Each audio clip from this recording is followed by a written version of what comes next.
Hello बच्चों, कैसे हो। तो पिछले वीडियो में मैंने आप लोगों को पढ़ाया था कि लीनियर इक्वेशन जो दो वेरिएबल के होते हैं उसको कैसे सॉल्व करते हैं, उसमें कौन कौन से सॉल्यूशन होते हैं। ठीक है, पहले तो हम लोग एक लीनियर इक्वेशन का जनरल फॉर्म क्या होता है, A X plus B Y plus C, ठीक है, इक्वल टू जीरो। ये लीनियर इक्वेशन का जनरल फॉर्म होता है। दो होते हैं यहाँ पे, पेयर ऑफ लीनियर इक्वेशन बोला जा रहा है, मतलब दो लीनियर इक्वेशन लिए जाएंगे। ठीक है, और उसमें लीनियर इक्वेशन हमेशा स्ट्रेट लाइन बनाता है। ठीक है, और जो दो स्ट्रेट लाइन बनेंगे उसके सॉल्यूशन क्या हो, तो एक तो इंटरसेक्ट हो सकता है, ठीक है, या तो फिर पैरेलल हो, एक दूसरे के ऊपर ओवरलैप हो, ठीक है, और या तो फिर पैरेलल हो।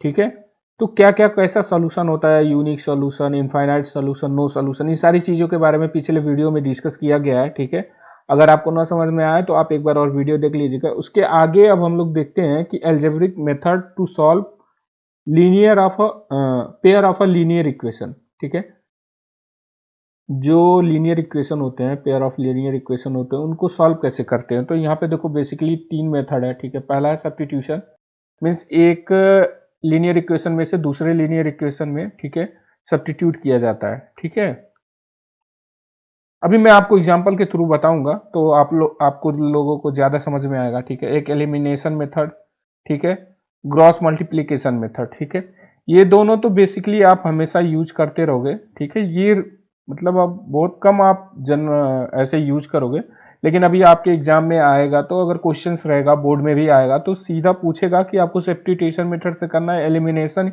या फिर क्रॉस मल्टीप्लिकेशन से। ठीक है, तो आपको तीनों मेथड जानना है।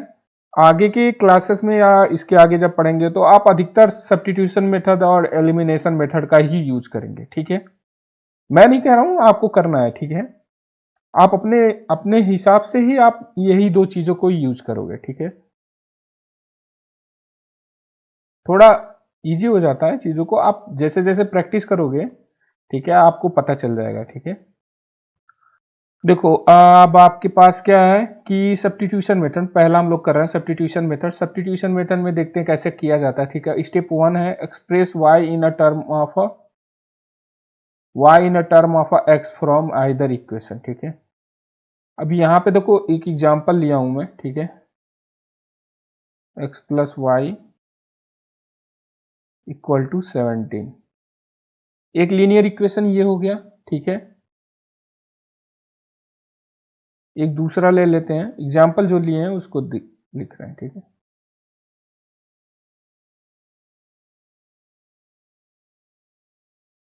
11। ठीक है, ये दूसरा।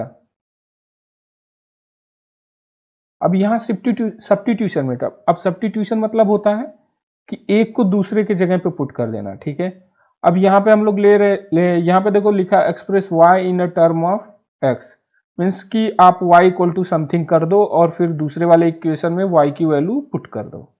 ठीक है, आप x में बदल लो, x इक्वल टू समथिंग कर दो। ठीक है, इसको इस इक्वेशन को देखो क्या कर दो। ठीक है, ये दो लीनियर इक्वेशन है। ठीक है, तो मैं क्या करता हूं कि मैं y इक्वल टू पहले वाले इक्वेशन में y इक्वल टू कितना हो जाएगा, y equal to 17 minus x. ठीक है, ये हो गया आपका।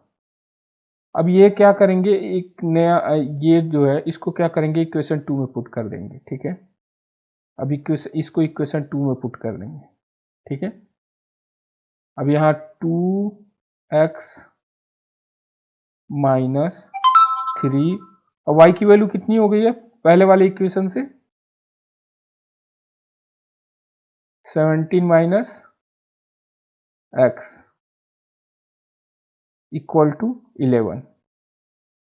ठीक है, अब ये पता चल गया आपको। अब ये 2x हो जाएगा माइनस ये 51 हो जाएगा, 17 थ्री जा, माइनस माइनस प्लस हो जाएगा 3x इक्वल टू 11।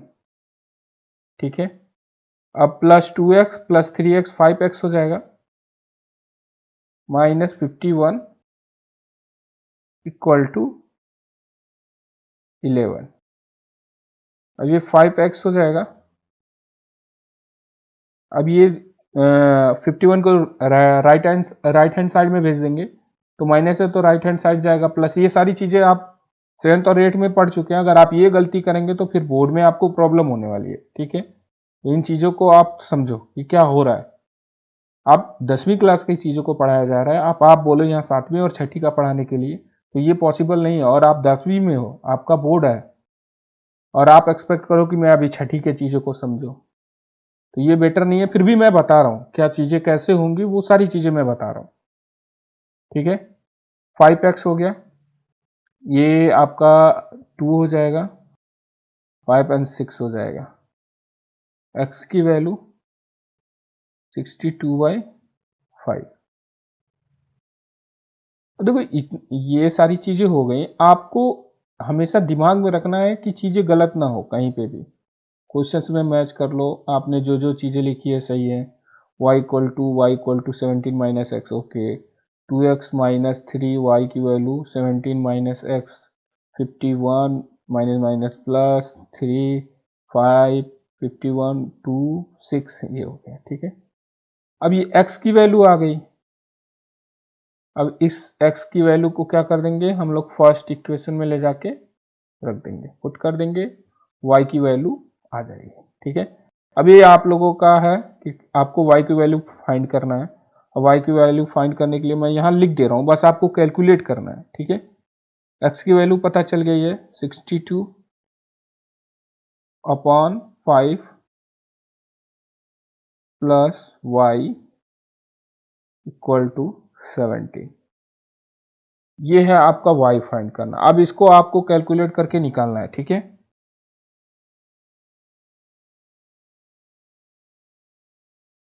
ये आपका सब्स्टिट्यूशन मेथड हो गया, ठीक है। अब अगला एलिमिनेशन मेथड, ठीक है। अब देखो यहाँ कुछ स्टेप्स दिए हैं, एक बार रीड कर लेते हैं। Multiply both equation by a same zero non zeros and constant make a coefficient of a one variable numerical equal, ठीक है। देन एडेड और subtract the equation from other two variable gets eliminate, solve the result. ये देखो, अब ये जो है मैं एक एक स्टेप आपको बताऊंगा। फर्स्ट हम क्या करेंगे, फर्स्टली तो हम एक काम करते हैं कि क्वेश्चन नोट कर लेते हैं, ठीक है। 3x प्लस 2y = 11, ये तो सब मेंशन ही था, फिर भी कोई बात नहीं। 2x प्लस 3y = 4, ठीक है। एक सेकेंड बस। अब ये दो इक्वेशन हो गया। अब हम क्या करेंगे कि किसी एक टर्म को पकड़ेंगे, या तो y वाले टर्म को या x वाले टर्म को। क्या करेंगे हम यहाँ पे कन्वर्ट कर देंगे, ठीक है, मल्टीप्लाई कर देंगे इक्वेशन में सेम नंबर से, ठीक है। तो हम यह क्या करते हैं कि यहाँ 3 है, 3 2 जा 6, ठीक है। तो पहले वाले इक्वेशन 1 में, ये इक्वेशन 1 है आपका, और ये इक्वेशन 2 है, ठीक है। अब इक्वेशन 1 में मल्टीप्लाई कर देंगे, इक्वेशन 1 में मल्टीप्लाई कर देंगे हम 2, ठीक है। और इक्वेशन 1 में हम लोगों ने, अब इक्वेशन 2 में क्या मल्टीप्लाई कर दे रहे हैं, मल्टीप्लाई बाय 3, ठीक है। ये समझ में आया।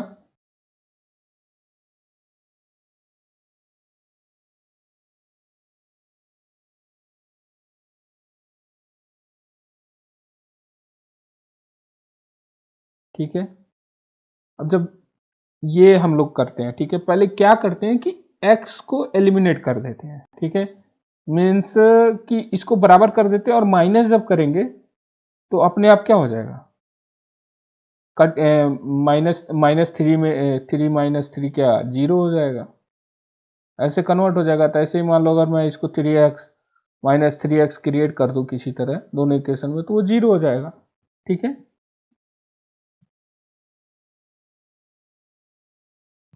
तो पहले इक्वेशन हम लोग 2 से मल्टीप्लाई करेंगे, तो 2 3x plus 2y equal to 2 multiply 11। देखो कोई फर्क तो नहीं पड़ रहा ना, राइट हैंड साइड और लेफ्ट हैंड साइड दोनों साइड में हम लोग 2 से मल्टीप्लाई कर रहे हैं, वो दोनों कट के 1 ही हो जाएगा, तो कोई डिफरेंस नहीं आना है। लेकिन एक क्वेश्चन सॉल्व करने का तरीका हो जाता है इससे। 6x, ठीक है, प्लस 4y एंड 22। ओके, ये आपका एक न्यू इक्वेशन बना, इसको हम लोग इक्वेशन 3 बोलते हैं। ये हो गया। अब हम काम क्या करते हैं, इक्वेशन 2 में मल्टीप्लाई करते हैं 3 से। 2x प्लस 3y 3 मल्टीप्लाई 4, जिसको मल्टीप्लाई करेंगे 6x हो जाएगा। 6x प्लस 9y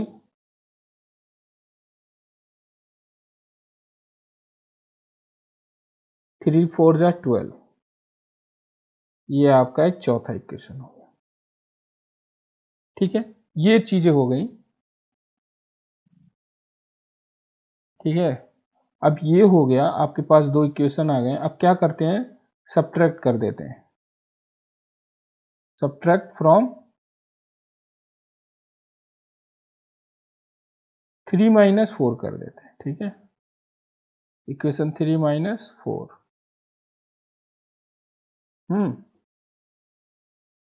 अब 3 क्या है आपका 6x प्लस 4y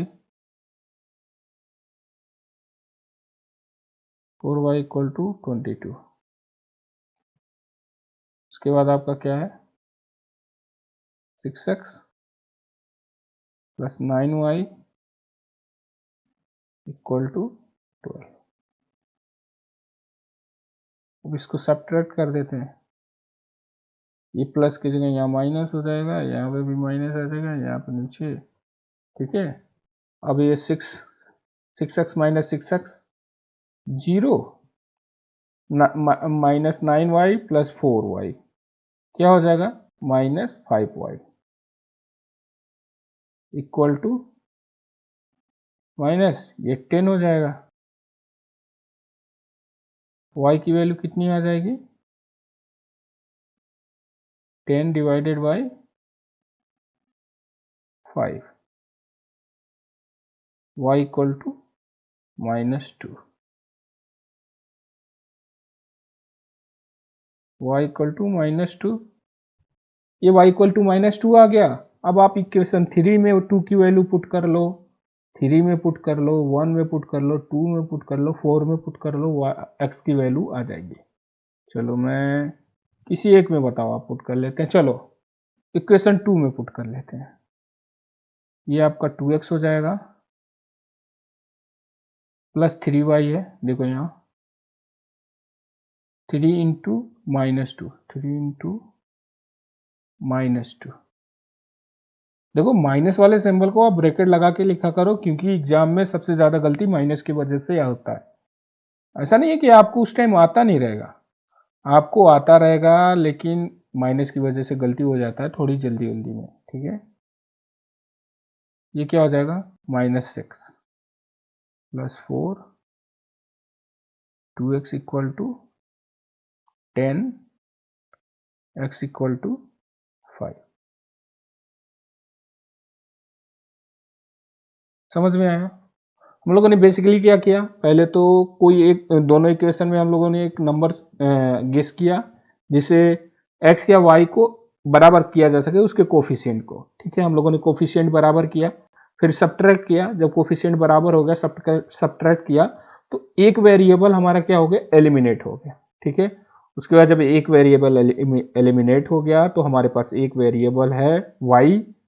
ठीक है, आप एक्स एलिमिनेट करते या वाई एलिमिनेट करते हो डिपेंड करता है, लेकिन मैंने इस क्वेश्चन में क्या किया, एक्स को क्या किया, एक्स के कोफिशिएंट को बराबर करके हम लोगों ने उसको एलिमिनेट कर दिया। बराबर कैसे करते हैं, पहले तो मैंने पहले इक्वेशन में 2 से मल्टीप्लाई किया और उसके बाद दूसरे इक्वेशन में 3 से मल्टीप्लाई किया, ताकि उसके कोफिशिएंट क्या हो सके, बराबर हो सके।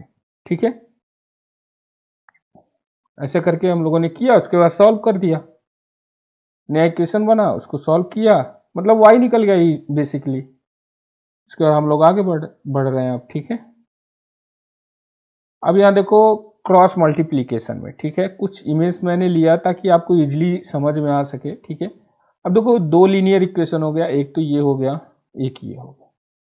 अब यहाँ हम लोग एक x और y और 1 ऐसे लिखते हैं, पहले b लिखते हैं, फिर c लिखते हैं, फिर a लिखते हैं, फिर b लिखते हैं और उसको क्रॉस मल्टीप्लाई कर देते हैं। ठीक है, जब ये क्रॉस मल्टीप्लाई कर लेते हैं तो x की वैल्यू ये आती है। ठीक है, हमेशा 12 और 21 याद रखना, 12 और 21। ठीक है, x के लिए क्या करेंगे, ऊपर BC रहेगा, नीचे AB रहेगा। AB तो दोनों में नीचे AB ही रहेगा। ठीक है, AB माइनस AB, अब उसका नंबर क्या है, फिर लिख देंगे 12 21, 12 21 ही आएगा। ठीक है, हर टाइम लिखना है। ठीक है, और ऊपर x के लिए B रहेगा, BC, और y के लिए CA। ठीक है, ये तो आपका इक्वेशन है जिससे x और y फाइंड हो जाएगा। और ये x और y आया कैसे, ये जानना जरूरी है। जब हम लोग क्रॉस मल्टीप्लाई करते हैं, ठीक है, तो x के लिए तो x को ऊपर लिख देते हैं, ठीक है, डिनोमिनेटर में। ठीक है, उसके बाद हम लोग क्रॉस मल्टीप्लाई करते हैं, यानी B1 C2, तो देखो यहाँ B1 C2 लिखा हुआ है। फिर उसके बाद हम लोग ये क्रॉस मल्टीप्लाई करेंगे B2 C1। ठीक है, यानी 12 21 का खेल हमेशा रहेगा। ठीक है, y, उसके बाद y के नीचे क्या है, सी, y वाला अगर ऐसे देखे तो क्या कौन कौन चीजें उसके साथ कवर हो रही है, C&A। ठीक है, तो C1A2, C1A2, C2A2, C2A2, उसके बाद बचा एक कांस्टेंट, इसके नीचे क्या क्या कवर हो रहा है, A एंड B, कांस्टेंट के लिए A एंड B, x और y के लिए इस हिसाब से। ठीक है, अब यहाँ देखो A1 B2, A1 B2, A1 B2, A2 B2, A2 B1, sorry ये। ठीक है, अब इसको जब करते हैं तो हम लोग क्रॉस मल्टीप्लाई जब करेंगे, अगर हम लोग इसको इतना छोड़, ये x को इसको छोड़ते हैं, ठीक है, तो यहाँ से अगर हमको y निकालना है, ठीक है, एक सेकेंड,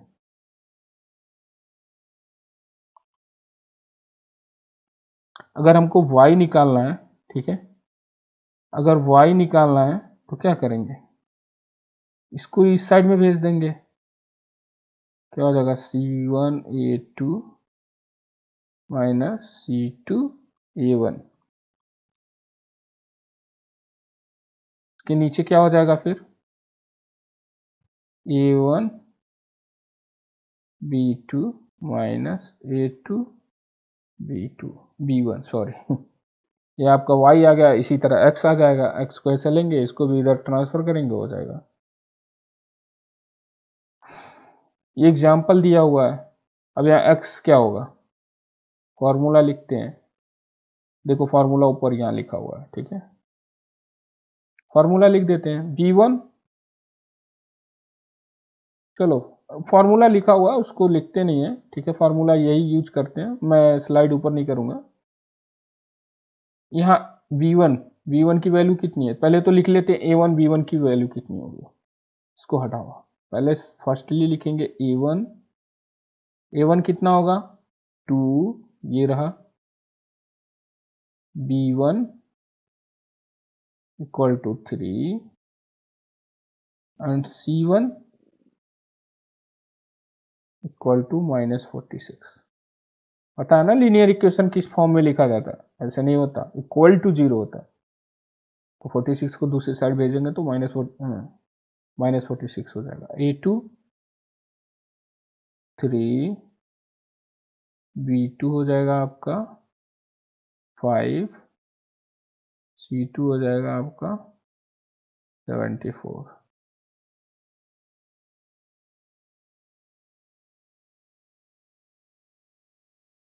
ओह सॉरी, स्लाइड में ऊपर कर दिया। और देखो फार्मूले के हिसाब से x की वैल्यू पुट करते हैं। x कितना आएगा, x क्या होना चाहिए, BC, यानी BC ब्रैकेट, B1 की वैल्यू कितनी 3, C2 की वैल्यू -74, ठीक है, B2 5 × 46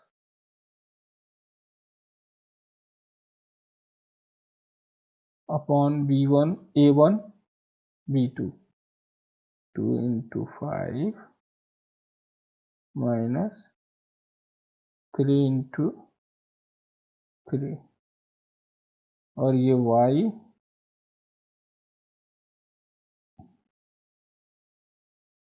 -46 × A2 3 C2 -74 ×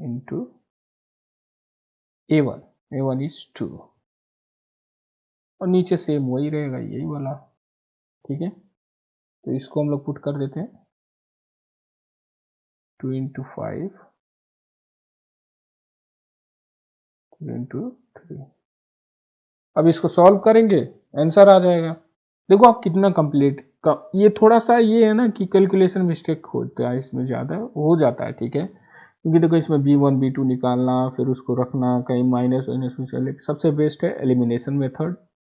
आप एलिमिनेट करो, एक वेरिएबल का खत्म, वेरिएबल आया दूसरा पुट कर दो। लेकिन अगर बोर्ड में उसने मेंशन किया है कि क्रॉस मल्टीप्लिकेशन चाहिए, एलिमिनेशन मेथड चाहिए या सब्स्टिट्यूशन मेथड, तो जो मेथड मेंशन होगा क्वेश्चन में उसी मेथड से करना है, तभी जाके आपको नंबर मिलेगा, वरना 0 मिलेगा।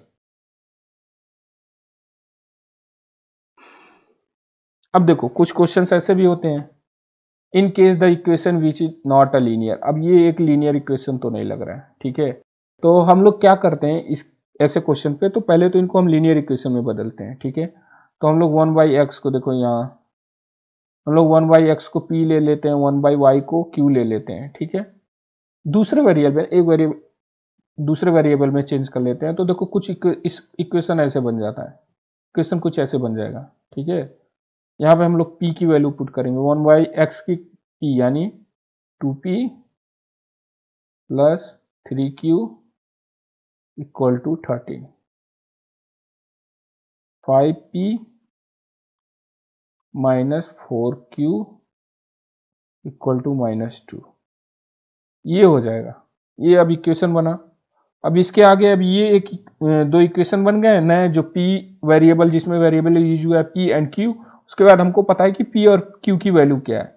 अब क्या करते हैं कि एलिमिनेशन मेथड लगा लेते हैं, या फिर आप सब्स्टिट्यूशन मेथड लगा लो, क्रॉस मल्टीप्लिकेशन भी लगा लो, आपकी इच्छा है, जो आपको इजी लगे। मेरे एंड से तो मेरे को दो चीजें इजी लगती है, सब्स्टिट्यूशन और एलिमिनेशन, ठीक है। तो यहाँ पे जब सॉल्व करेंगे आप एलिमिनेशन मेथड से, ये दोनों इक्वेशन सॉल्व करना, तो p की वैल्यू कुछ आ जाए, p की वैल्यू 2 आ जाएगी और q की वैल्यू 3 आ जाएगी, ठीक है। तो p = कितना हम लोगों ने लेट किया था, 1/x। p की वैल्यू कितनी आई है 2, x की वैल्यू क्या आ गई 1/2, समझे। ऐसे q की वैल्यू कितनी आई थी, क्या लेट किए थे हम लोग, 1/y, 3 आ गई, y = 1/3। और ये याद रखना, इस तरह के क्वेश्चंस एग्जाम में, बोर्ड एग्जाम में आने के चांसेस बन जाते हैं, ठीक है। थोड़े टफ वाले कैटेगरी में इस टाइप के क्वेश्चन आ जाएंगे, ठीक है। तो इससे रिलेटेड भी क्वेश्चन हम लोगों को प्रैक्टिस करना है, ठीक है। जैसे ही मैं ये सारे चैप्टर पढ़ा लेता हूँ 10वीं के, तो फिर मैं क्वेश्चंस भी मेंशन करूंगा और प्रैक्टिस भी करूंगा, ठीक है। तो चलो, और भी ऐसे वीडियो के लिए मैं, देखो आप सब्सक्राइब करोगे तो थोड़ा मेरे को मोटिवेशन मिलेगा, ताकि मैं आगे की चीज़ों को पढ़ा सकूं, ठीक है। तो आप काम सब्सक्राइब करो, ठीक है। और मैं आगे का वीडियो डाल दूंगा। थोड़ा डिले हो जा रहा है, मैं कंसिस्टेंट नहीं रह पा रहा हूँ, और आप लोगों का बोर्ड भी एकदम सर पे है, ठीक है। तो मैं सबसे पहले तो ट्राई करूंगा कि आप लोगों के लिए एक अच्छा कोई गेस्ट पेपर लेके आ सकूं, ठीक है। उसको डिस्कस करेंगे, ठीक है। मेरे तरफ एंड से जितना हो सके आपके बोर्ड से पहले मैं मैथ पढ़ाने की कोशिश करूंगा, पूरा अपने एंड से, ठीक है। एक एक चीज़ के बारे में, और साथ में गेस्ट पेपर लाना ज़रूरी है, क्योंकि हो सकता है मैं अभी नया चैनल खोला हूँ और आपके पास टाइम टू टाइम में वीडियो ना दे। वीडियो तो देंगे, ठीक है, लेकिन पूरा हो सकता है कवर हो जाए या ना कवर हो, ठीक है, चांसेस है, ठीक है, चीज़ों का। तो आप फॉलो रखो और गेस्ट पेपर जल्दी ही आ जाएगा आप लोगों के लिए, ठीक है। 10th क्लास के लिए सीबीएसई बोर्ड का गेस्ट पेपर आ जाएगा, यूपी बोर्ड के लिए भी आ जाएगा। हम लोग काम कर रहे हैं इन सारी चीज़ों पे। आप एक हफ्ता दो, बहुत सारे गेस्ट पेपर आपको मिलेंगे, ठीक है। ओके, चलो, थैंक यू।